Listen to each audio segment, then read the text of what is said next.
Graça e paz a todos os meus irmãos eleitos do Senhor. Que maravilha estar aqui com vocês, presente neste manhã.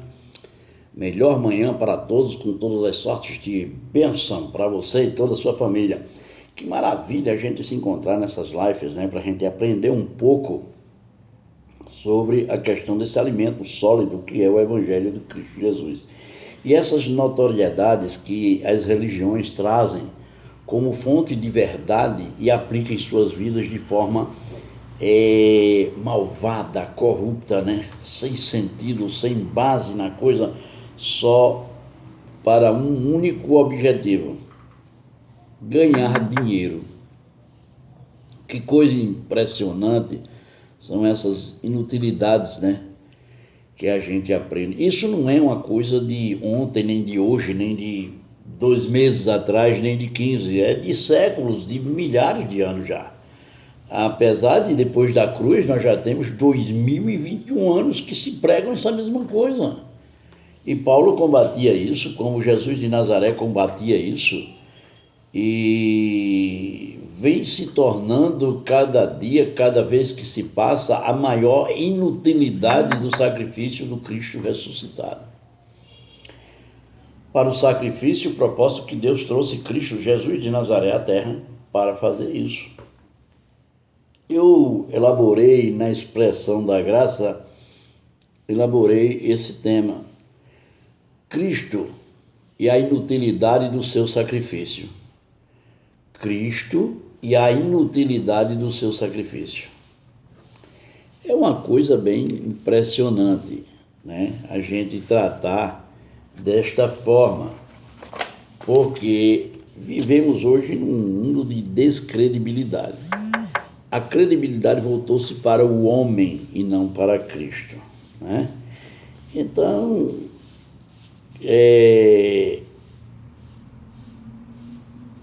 ficou um negócio, sabe, sem nexo a pregação do Evangelho hoje pelo sistema religioso. Então, é aquela coisa. Eu quero começar, nos meus manuscritos, como eu já disse, isso aqui são manuscritos feitos por mim, e agradeço sempre a Deus e ao Jesus ressuscitado com o Espírito Santo, que me ilumina às vezes nessa retórica de discernir certas coisas. Então eu quero começar, vou apenas depois citar os outros livros e capítulos e versículos, mas não vou lê-los, mas vou citar. Se você quiser me acompanhar, você procura a sua Bíblia aí, procura ver dentro do contexto e texto do que eu falo, para você ter a certeza do que se fala o Evangelho da Graça. Então, Cristo, a inutilidade do seu sacrifício para o sistema religioso. Cristo não teve utilidade nenhuma. Então, vou começar com a carta de Paulo aos Gálatas, que diz o seguinte, Gálatas capítulo 2, versos 21. Vou começar por aqui, e daí eu vou só citando as passagens que vocês devem procurar. Não sou daquele que consideram sem sentido a graça de Deus, nem eu. Se pudéssemos ser justificados pela guarda da lei judaicas ou dos mandamentos de homem pelo sistema religioso, então não havia nenhuma necessidade de Cristo morrer. Então vejamos, neste tema, iremos aí abordar uma das controvérsias mais, vamos dizer assim, descritas, né, ou descritas no meio religioso: a graça e a lei e os mandamentos de homens. E diante de tais fatos que o sistema religioso usa como propósito de Deus, segue-se que Cristo morreu em vão. Porque o sistema religioso utiliza-se dessas crendices e sacrifício que não existe mais, já foi consumado na cruz. Quando ele abriu seus braços e disse: Tetelestai, está consumado, não há mais nada a se fazer.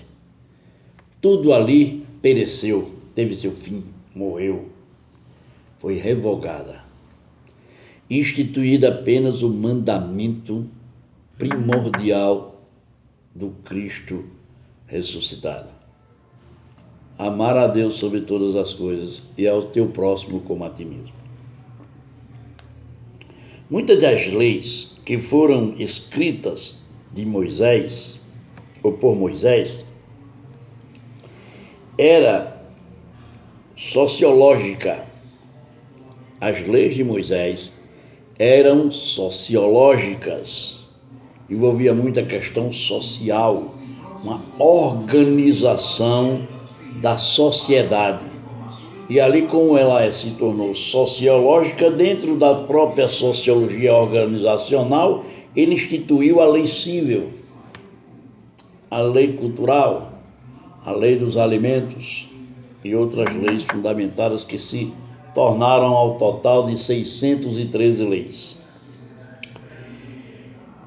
E era sociológica e de coletividade, direcionada a de cunho civil e não sagrado, porque ela não pode 635, 240 e alguma coisa, dizendo que você deve. 300 e pouco não pode, 200 e pouco dizendo que deve.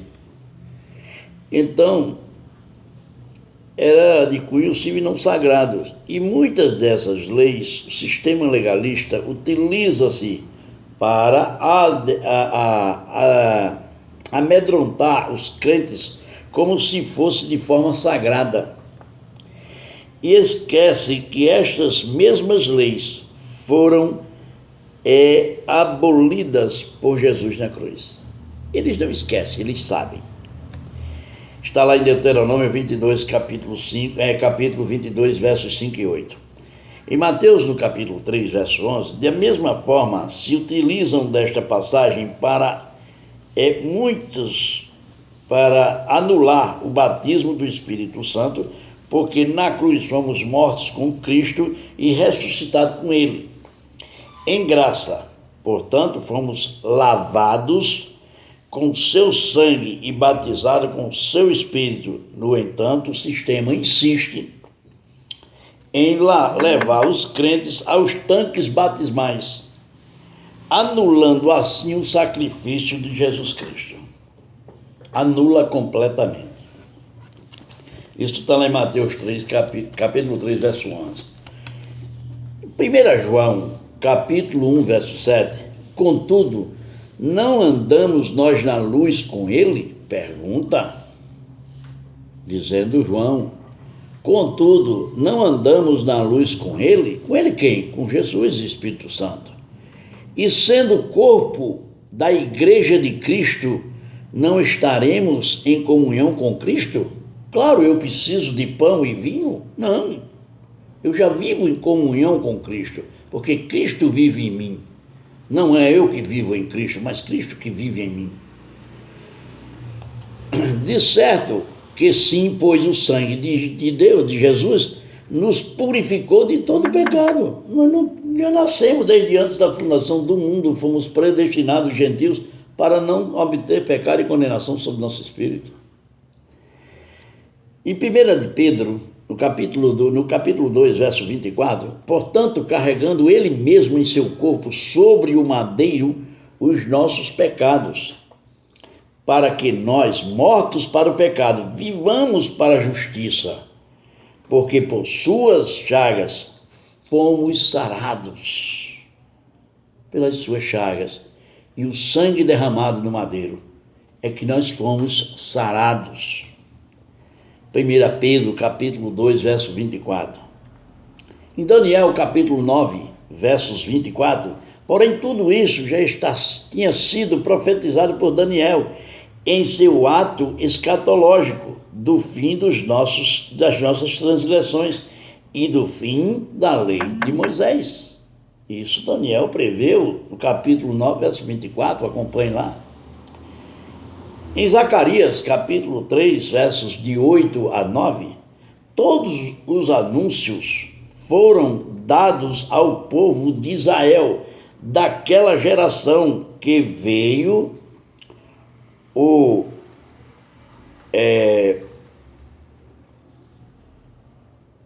renovo para que fosse restaurado todas as nossas transgressões.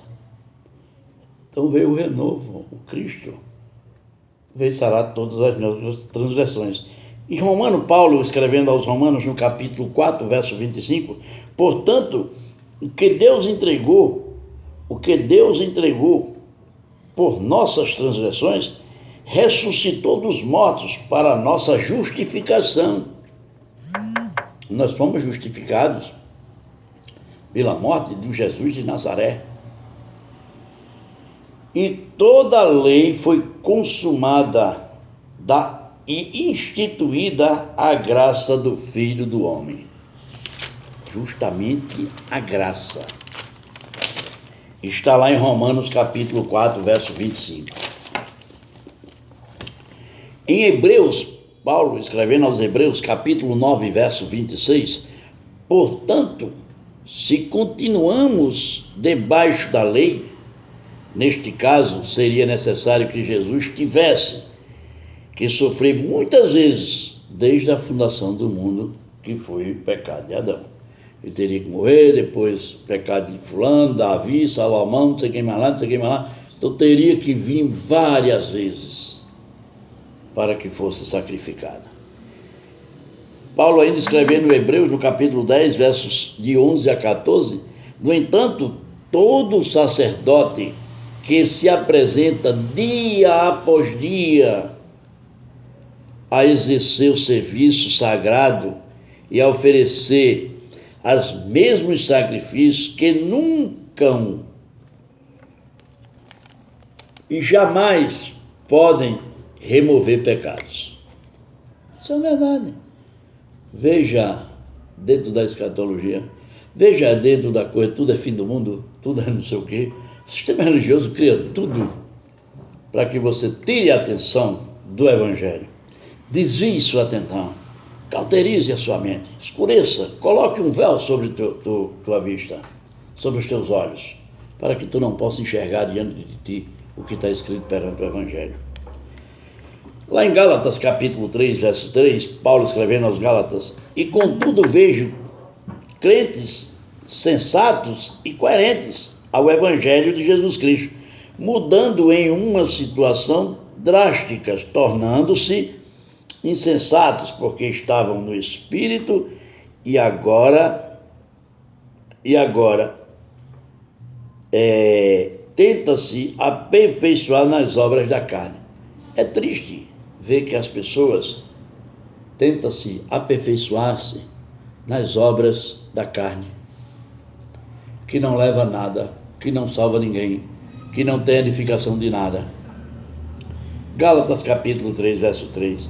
Em Colossenses, Paulo escrevendo aos Colossenses, do capítulo 2, versos de 3 a 17, portanto, mesmo estando nós mortos por nossas transgressões, ele nos deu vida, perdoando todos os nossos delitos. Estamos perdoados ou não estamos perdoados? Verifica lá o que Paulo escreveu em Colossenses capítulo 2, versos de 13 a 17. Paulo ainda escrevendo aos Gálatas no capítulo 2, 16 a 18. No entanto, vejo os amados irmãos sendo doutrinados pelo sistema religioso, baseando-se na lei de Moisés, que afirma estar na graça e continua crucificando Jesus todos os dias. Isso é uma verdade. Gálatas capítulo 2, versos de 16 a 18. Eles afirmam estar numa coisa e respondem e resplandecem noutra. E é isso.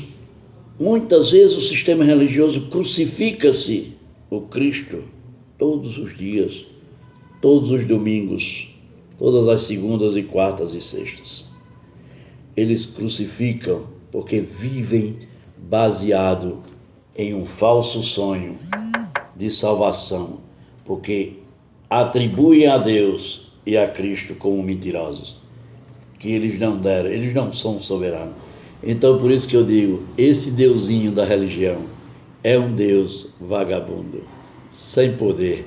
É um deusinho, diferente do Deus da graça, soberano em sua vontade, domina, faz, acontece sobre nossas vidas. Graça e paz a todas, melhor manhã, com todas as sortes de bênção. Beijo no coração e até a próxima live, com outro alimento sólido para você na expressão da graça. Fui!